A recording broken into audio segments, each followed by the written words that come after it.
என்ன அண்ணிய காணோம்? காலையில இருந்து கண்ணிலே படலையே. ரூம்ல போய் பாப்போம். அண்ணி, அண்ணி, அண்ணி எங்க இருக்கீங்க? ஐயோ எரியுதே அம்மா, அம்மா, ஐயோ எரியுதே. அண்ணி என்ன படுத்துட்டு இருக்கீங்க? நீங்க இப்படி பகல் நேரத்துல படுக்கவே மாட்டீங்களே.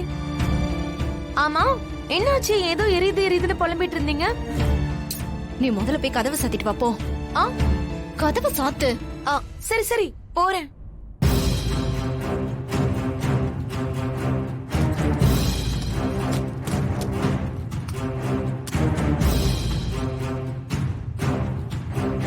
சரி, இப்ப அப்படி என்னதான் ரகசியம்? எது கதவை சாத்த சொன்னீங்க? இரு இரு, இன்னைக்கு என்ன சம்பவம் நடந்துச்சு தெரியுமா?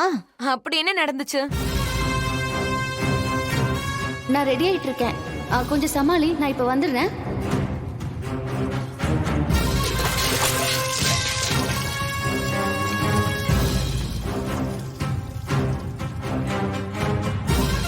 இன்னைக்கு வேணா நீ சமைக்கிறியா?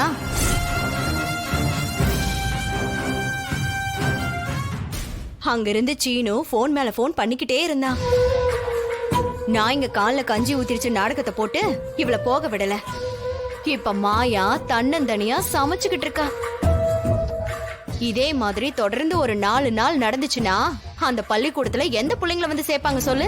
அப்புறம் என்ன, பள்ளிக்கூடத்தை ஒரே அடியா இழுத்து மூடிட்டு கிளம்ப வேண்டியதுதான். என்ன பார்வதி, நான் இவ்வளவு சந்தோஷமா சொல்லிட்டு இருக்க, நீ என்னமோ பேசாம அமைதியா நின்னுட்டு இருக்க? இல்ல அண்ணி, நான் வரும்போது மாயா கிளம்பி போனா, நான் எங்கடி போறேன்னு கேட்டதுக்கு டான்ஸ் ஸ்கூலுக்கு போறேன்னு சொன்னா. அவ இங்க இருந்து கிளம்பி போய் ஒரு 1/2 மணி நேரத்துக்கு மேலேயே இருக்குமே. என்ன சொல்ற நீ? அட ஆமா அண்ணி, அவ அப்பவே போயிட்டா. நான் தான் பார்த்தனே. அவ்வளவு தூரம் நீதான் சமைக்கணும்னு சொல்லியும் அவ சமைக்காமே போயிருக்கால. என்னோட பேச்ச மீறிட்டு போயிருக்கா. அப்படின்னா அவளுக்கு பதிலா இன்னைக்கு நான் தான் சமைக்கணுமா?